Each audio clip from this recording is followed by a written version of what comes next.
What is going on, everybody? Welcome back to the Crew 2, and well, as y'all requested, is a drift tutorial, so I'm going to jump right into this. So first things first, when it comes to the vehicle you guys really want to choose, it's all really preference, to be honest, of what you guys actually like. So if you're wondering, I am obviously running the RX-7 in this video. This is my favorite drift vehicle. So here are the settings I'm running on this car. A couple things I want to go over as well. So I'm not running traction control. The main reason for that is if you normally do, you won't be able to drift as easy. It might mess you up a little bit. I don't have ABS, ESP, and drift assist all the way up there. I've actually never touched those on any of my vehicles. Aero distribution is basically in the middle there. My gearbox is all the way up. So coming down here is when it starts to get a little interesting. So my tire grip front and my tire grip rear is all the way up on this car, and that is for good reasoning. Now, if I lowered it, the car would drift really bad and have a lot of issues. But if I go over here and take a look at one of my other vehicles, for example, like this Nissan here, and I go down, you will notice that my tire grip front and rear is down a little bit. This is because this car is all-wheel drive, so I have to take the grip down to allow the car to drift. And now you also notice, looking at the settings of this vehicle, how it is kind of similar to the Mazda. Now, the main reason I do this with these cars is because you don't want them to grip, you want them to actually slide a lot. But you also want to be able to control the car. And we all know how annoying this can sometimes be with some of these vehicles. Some cars are just very unstable and kind of annoying. So going over here back to my Mazda, this is one thing I also wanted to show y'all as well. So going down here, my brake balance all the way up there, you really aren't going to be braking that much. Suspension comp front and suspension reb front there is also all the way up pretty high there. And then ARB front and ARB rear is also pretty low, which you notice also on the Nissan. Now for the camber, I notice a lot of people are wondering about camber. Now the camber can help your vehicle a good amount. You'll notice that the rear camber on this car is pretty high. That's mainly because this car is rear-wheel drive, and it does help it slide a little bit more, but holding its grip also is pretty important. That's one thing I highly recommend trying to do with your vehicles as well. When it goes to the other cars though, like I'll show you guys another example going over here. Let's take a look at the Koenigsegg settings I'm running right now.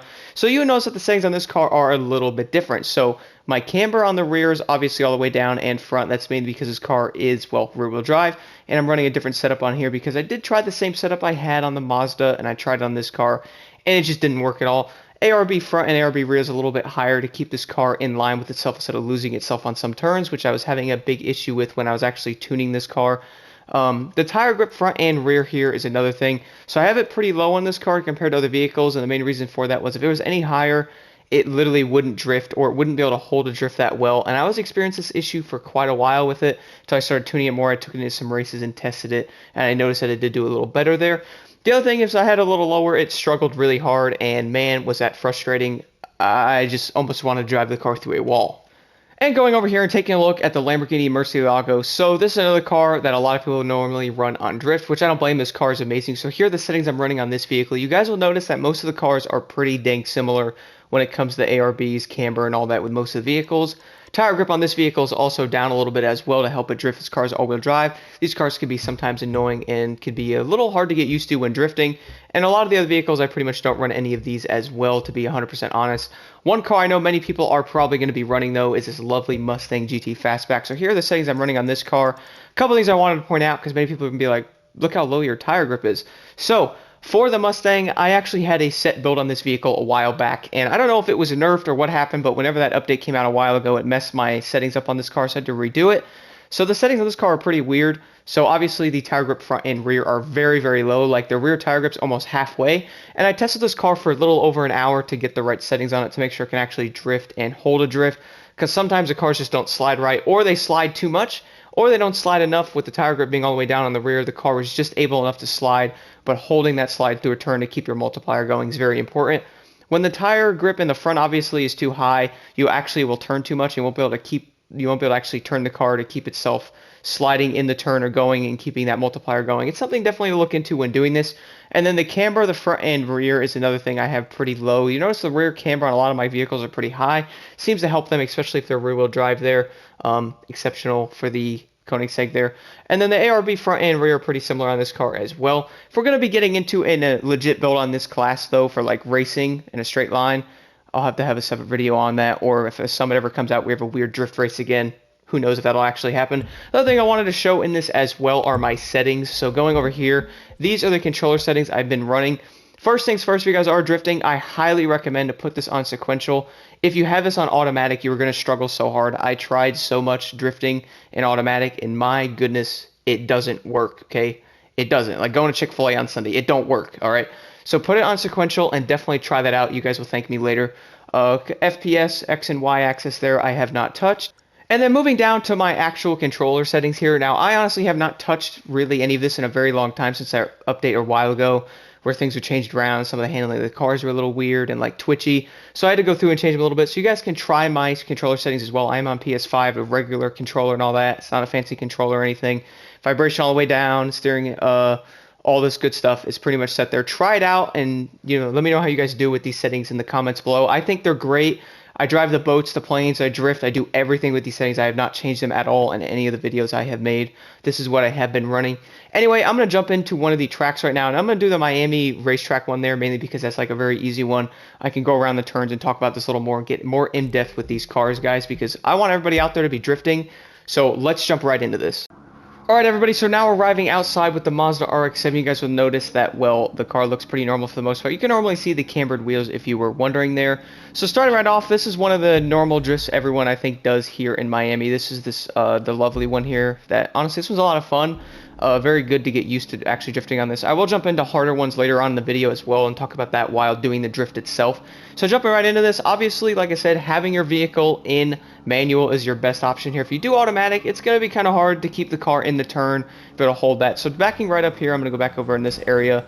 So let's say you guys are starting off in this race. You're going to come forward here. Now, when going around this turn, the first thing you guys want to notice that the car will start drifting itself. The main reason I say that is if the settings are set on the vehicle correctly, you do not need to like fight the car to drift it. You don't need to hold the handbrake down or anything like that because that'd be pretty annoying. So you'd be able to start sliding the car. If the car starts feeling a little weird or losing itself, try to shift up as well. So going around that turn there, I went a little too fast, you guys will see. So if you are going a little fast, you will slide right out of the turn. So coming over here, for example, let's slide into here. You want to make sure the car can hold itself enough. This is why I highly recommend checking the settings in your vehicle out, because if you do not, the car will not be able to hold itself in these turns at all. So right here, and the other thing is, you guys are going to want to be able to keep that actual, multiplier going. So doing this swaying back and forth will definitely work pretty well.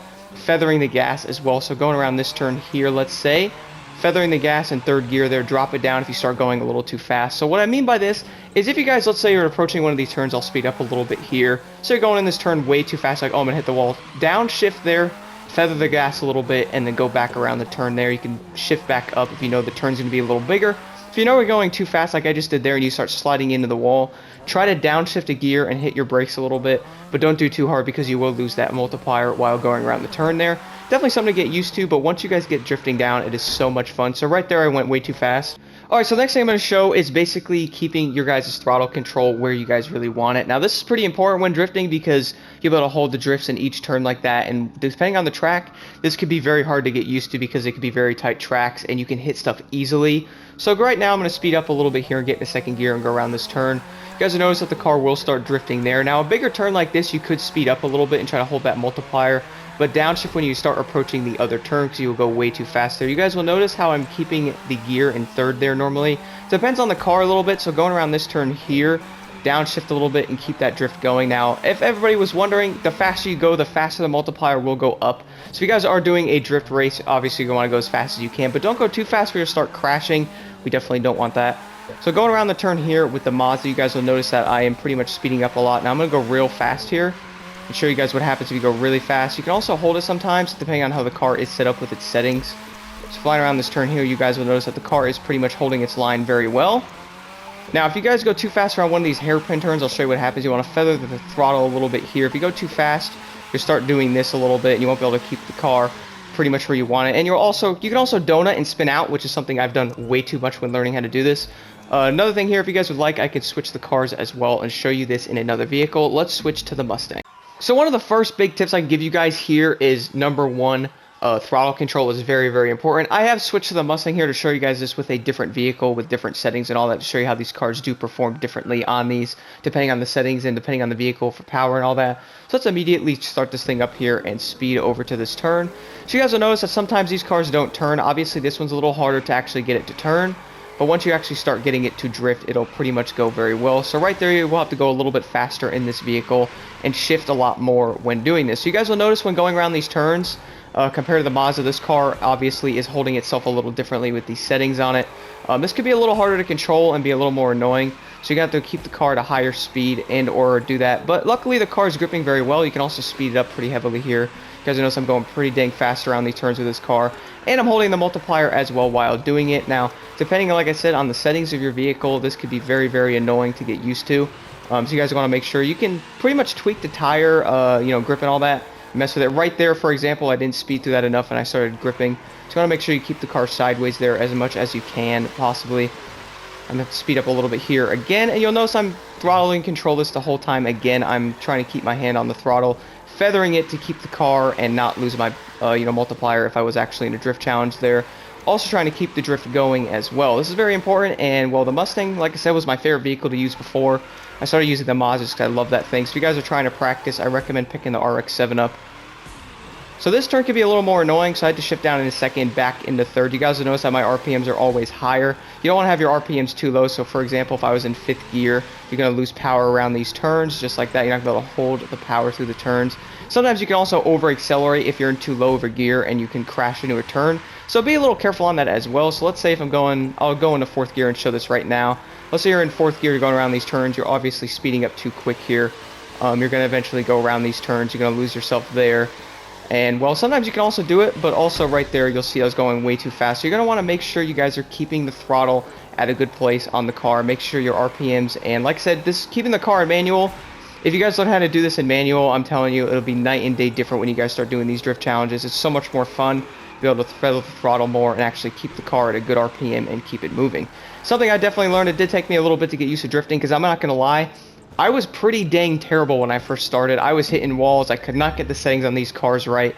It was pretty hard to watch, honestly. So I did practice for a bit. I started doing these races a lot. I literally went through these races and just kept doing all of them, and eventually started really getting better at this. One thing you can also try to do is try to mess with your settings a lot, like go into like where I am, go into it, abort the race, and just go in here and mess with your settings a lot to get used to these turns more. It could be a good thing. Try my settings and my controller settings as well. I recommend that. So flying around this turn here, you guys will notice that the car is holding itself nicely. This car does need to be pretty much required at more of a high top speed and or more speed to keep it going though. You can also go pretty slow around the turn, so holding it right there in 4th gear, downshifting back into 3rd to go into this one, and keeping the power all the way up in the RPMs there, because most cars' power is higher RPMs. Pretty funny. And then going around this turn here, I stay in 3rd, and I'm eventually going to shift into 4th coming out of that turn. So one thing I also want to show you guys, when you're coming out of these turns, you're going to want to make sure, depending on how fast you're coming out of them, and there's room, make sure you speed up a little bit there and actually come out of the turn, because if you do not, you will notice that you'll pretty much lose points and or multiplier. But you can also mess yourself up if you don't have enough speed coming out of these turns. So go around this turn here just like that, shift back into 4th and come around this turn here. Take a little wide, downshift into the turn there, and then come back into this one so you do not hit the wall. You can upshift again here and then fly around this turn. Make sure you're holding your drift there, and then downshift again back into 3rd to avoid that wall there. So you want to pretty much be going up and down the gears. Some cars will be 2nd to 3rd, others will be 3rd to 4th. It depends on the vehicle you are driving and how fast you guys are trying to complete this. Now I'm going to jump into a more harder drift challenge back in the RX-7.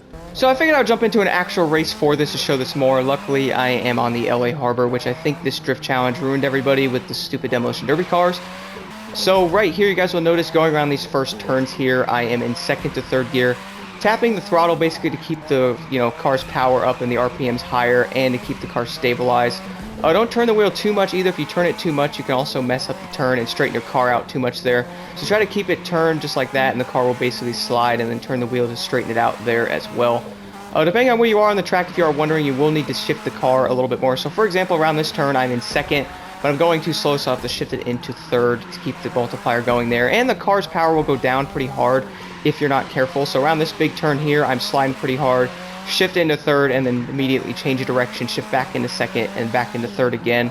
One thing I recommend doing with this as well is, like I said, check the settings on your vehicle and make sure the car can actually grip a little bit. So right around this turn, you want to shift back into 2nd and brake, and then back into 3rd again, and then fly around this turn. You will have to shift it back up to 4th here to keep the speed up, and this is pretty important as well. Back down to 3rd and then into 2nd again to get around this turn. Now I'm not going to lie, like I said, I crash a lot while learning how to do this, so if you guys are crashing, don't worry, we've all been there. Practice makes perfect, so keep practicing with this, and you'll eventually get there.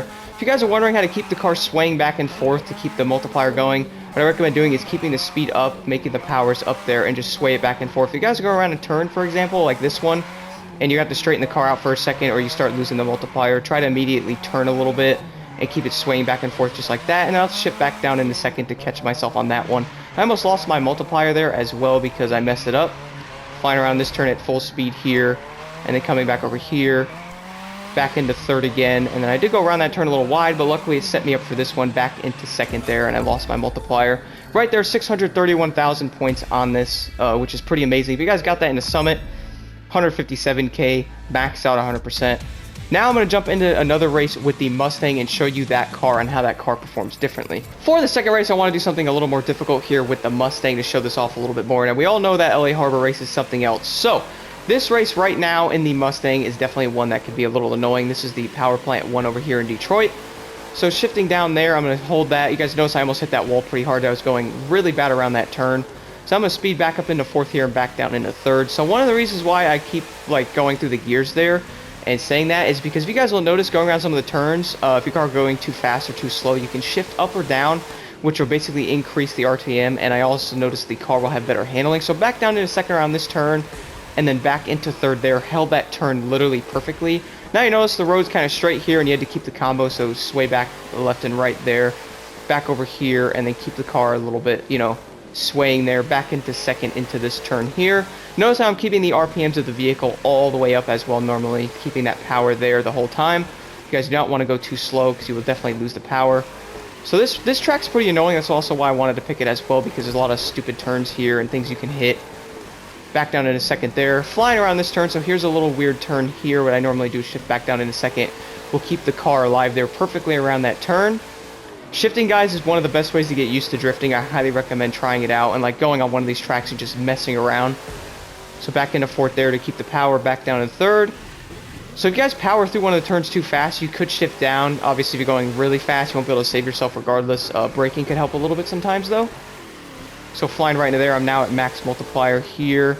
I'm in third, so this is one of those other turns that could be really annoying. Shift back down a second, into third again. Feathering the throttle here and there to keep the car alive there and not let it die and not lose my multiplier. Constantly shifting is one of the best ways to get used to this, guys. Like I said, it does take a little bit to get used to and learning, but I'm telling you all, once you guys learn this, so flying around this turn here, you guys pretty much notice that I've basically beat this already there. So right there with the Mustang, 697,000 points, and obviously you could go a little faster. So for the last one here, I'll be doing another annoying drift challenge here in the RX-7 to show this off a little bit more and show you guys this. So jumping right into it, you guys will notice I'm now in third gear. Now there's a lot of stuff you can hit on this one, like a lot of stuff. I also might have mentioned that you can also drive the Demolition Derby car. I was going to do that in that drift challenge on, well, you can't do that unless it's a Summit. That would be pretty cool though if you can actually drive other class vehicles in other races. That'd be a pretty cool idea, wouldn't it?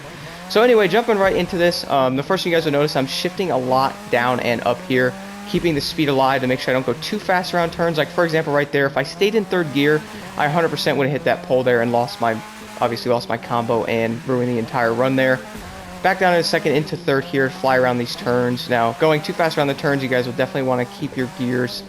Keep an eye on your shifter there. Once you guys get better though, you won't even have to look down at it anymore. Flying around that turn there. Now, keeping the lovely multiplier alive here. Flying to this turn, I'm going to shift into fourth there and back down to third just to keep the speed alive. You guys want to make sure you're positioning your car in certain areas as well. Definitely can help a little bit. So if you go too tight into the turn, you might come out of it kind of weird and end up hitting something on the other side there. So try to go into the turn a little bit at a decent speed. So I already have done a lap of this track already. What makes these really difficult is there's so many things you can hit. So just swaying back and forth in third, back into second around this turn, and then back into third to keep the speed up. You guys can also keep the car in that one gear, obviously, just like this if you can. Sometimes you will need to shift it up a little bit if a straightaway comes, shift back down into that turn. Guys, do not be afraid to shift gears, by the way. One thing I was trying to learn how to do as well. Don't stay in that gear if you think you can power through the turn. Just shift down. You'll definitely be able to get that max multiplier regardless, I noticed, by the 30-second mark. So I messed up a little bit there on that turn. I still kept it alive. Powering through it there. Almost hit that pole. Really nice combo there. Brought me all the way through that. 630,000 points there, guys. Very doable to get a score like this every time you guys are working on this. Let me know if you guys have any questions in the comments below. So guys, biggest tips I can give you with the drifting class if you are wondering, and you're wondering the biggest things you can take away from this video to help you guys get better at drifting. The first thing is going to be the throttle control there. Doing that is going to be tremendously helpful. Shifting the gears and learning what RPMs you guys want to be at and what gear you should be at around that turn. Shifting up into that turn or down into the next turn is very critical as well. So learn how to really shift through those gears and also feather that throttle in turns and out of them, and making sure you can keep that speed up and that multiplier. Also, make sure you guys are paying attention to your settings of the vehicles as well. I had this issue a little bit too. I never really realized how important the settings of the car are for drifting, so try this out on your RX-7. Try my actual controller settings as well. I'll go right back to that right now to show this. Very important. It'll definitely help you all tremendously. I hope you all get better at drifting. If you have any questions, let me know in the comments below. Again, I'll be happy to help you all out. The Crew 2 is a great game, and drifting in this is definitely very fun once you get used to it. And once there's a drifting challenge in the summit, you will be a force to be reckoned with.